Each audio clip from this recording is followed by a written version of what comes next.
SAT1이 만만해 보이지만 800점 만점이 잘 안 나오는 이유에 대해서 간단하게 말씀해 드리도록 하겠습니다. 아시다시피 SAT는 1600점 만점에 영어가 800점, 수학이 800점입니다. 그러면은 반반이죠. 그럼 또 SAT 풀 스코어를 받으려면은 영어도 800점, 수학도 800점을 맞아야 돼요. 그런데 그 비중을 계산을 해보면 수학은 38문제, 영어는 문제수가 훨씬 많고, 예를 들어서 한 문제를 틀렸을 때 800점에서 타격을 입는 정도가 현저히 다릅니다.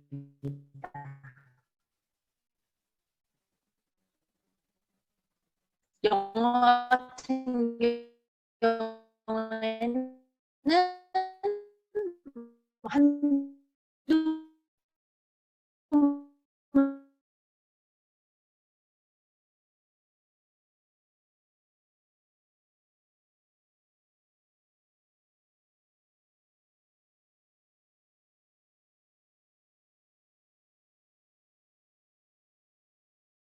수학은 최소 한 문제당 10점이라고 단순 계산을 하더라도 5문제를 맞추면 50문제가 성적이 오른다는 거예요. 반대로 한 문제만 틀려도 점수의 타격이 너무나 큰 거예요. 그러므로 물론 여름방학 때 어머님들께서 영어에 좀 더 집중적으로 많이 비중을 차지하시겠지만 상대적으로 적은 시간을 투자를 했을 때 SAT 풀스코어의 업그레이드에 있어서는 수학이 얼마나 중요한지를 인지를 하셔야 돼요. 그렇다면은 이제 이 중요성을 이제 간과를 하면은 만만하게 보다가 이제 막판에 허겁지겁 다시 SAT 수학을 준비를 하고 이렇게 시간 낭비가 되는 거고, 그렇지 않으면 미리부터 그런 어떤 소지를 없애고 좀 튼튼하게 시작을 하는 거죠. 그럼 이제 저희는 두 가지 레벨로 아이들을 분류를 했을 때 800점 만점에 600점대, 그러니까 700점 미만 학생들, 그리고 700점 이상에서도 700점 초반, 중반, 그리고 후반에서도 끝까지 만점이 안 나오는 학생들, 이렇게 좀 구분을 해봤어요. 그렇다면 700점 이하 학생들이 왜 점수가 700을 못 넘냐? 원인을 파악을 해보면 이제 학교에서 범위가 SAT 범위는 Algebra 1, Geometry, Algebra 2 전반부 이를 다루고 있는데 학교에서 2, 3년 동안 배웠던 거를 왜 SAT에 나오면 적용을 못하냐. 개념과 적용이 서로 맞지가 않는 거예요. 저희는 Problem Based Solving, 그래서 문제 기반 학습을 하는데요. 개념을 아무리 배워봤자 그것을 SAT 문제에 나왔을 때 적용을 못하면 소용이 없기 때문에 물론 개념도 당연히 병행을 하지만 문제를 주면서 이게 어떤 개념과 서로 매치가 되느냐를 계속 훈련을 시켜요. 그러다 보면은 내가 엄청 방대하다고 생각했던 그 분량이 문제에 이렇게 녹아들어져 있구나. 그 문제를 보면은 어떤 개념이 떠오르게 이렇게 좀 브레인 트레이닝을 합니다. 그러면 그렇게 좀 개념과 문제가 접목이 되어야지만 700점대로 진입을 할 수가 있어요. 그리고 700점대 이상 학생들, 나는 수학, SAT, GPA 항상 다 A만 받아왔어. GPA 수학은 어렵지 않아. 근데 800이 안 나오는 거예요. 왜일까요? SAT에서는 수학을 잘하는 학생들이 너무 많아요. 이 수준에서는. 그래서 트랩이라고 해서 일부러 의도적으로 실수를 하게끔 만듭니다.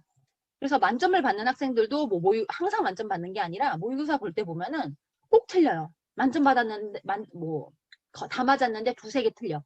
그런데 그걸 보면은 아이들이 틀리도록 유발을 하는 문제예요. 그래서 그 문제는 정답률이 막 1, 20%밖에 안 되는 문제예요. 그러니까 10명 중에 8명은 틀리는 문제란 얘기죠. 그런 문제들만 저희가 지금까지 누적된 수천 문제 중에서 그런 문제들만 집약을 해가지고 변별력 문제로 따로 선정을 했어요. 그래서 실수라고 애들이 선생님 실수로 틀렸어요. 근데 실수를 백날 해요. 그건 실력이거든요. 그게 잠재적으로 무의식적으로 하는 실수, 일부러 콜리지 보드에서 실수하게끔 만든 그런 어떤 것을 인지시키는 거예요.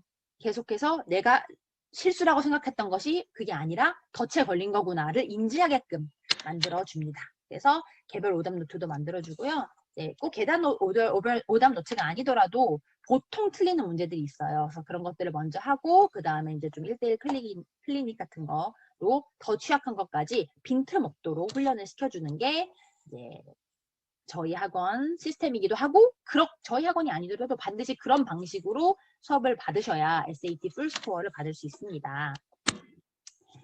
방금 말씀드렸던 것처럼 점수대별로 중급반, 고급반이 나뉘고요. 그룹 수업과 1대1 수업으로 또 나뉘는데요. 중급반인 경우에는 보시면 주 3회, 4주, 뭐 월, 수, 금, 화, 목, 토, 오전, 오후반으로 분리되어 있어서 1시간 반씩 총 한 달 동안 18시간 수업을 합니다. 그리고 이제 그룹 수업도 마찬가지로 최대 5명, 그 이상 넘어가지 않도록 해서 아이들이 뭐 수업 시간에 뭐 질문하고 싶은데 못하는 것들 그런 게 없도록 최대한 노력을 하고요. 난 그것만으로도 너무 부족하다, 수학이 너무 안 돼 있다 하는 친구들은 추가적으로 뭐 자꾸 틀리는 문제 또는 모의고사 일주일에 2번 정도 보는 것을 가지고 취약점 클리닉을 받을 수 있고요. 그룹 수업만 받거나 뭐 1대1 수업만 받거나 할 수도 있고 뭐 병행도 가능합니다. 고급반 같은 경우에도 아이들이 아까 말씀드렸던 것처럼 틀리는 문제들만 응축해서 모아둔 것들을 가지고 교재를 만들어서요.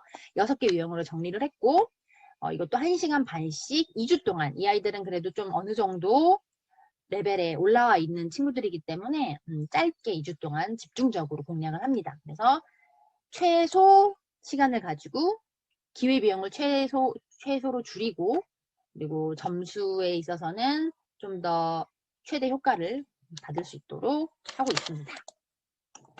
스케줄은 오전, 오후, 월, 수, 금, 화, 목, 토 반으로 구성되어 있습니다.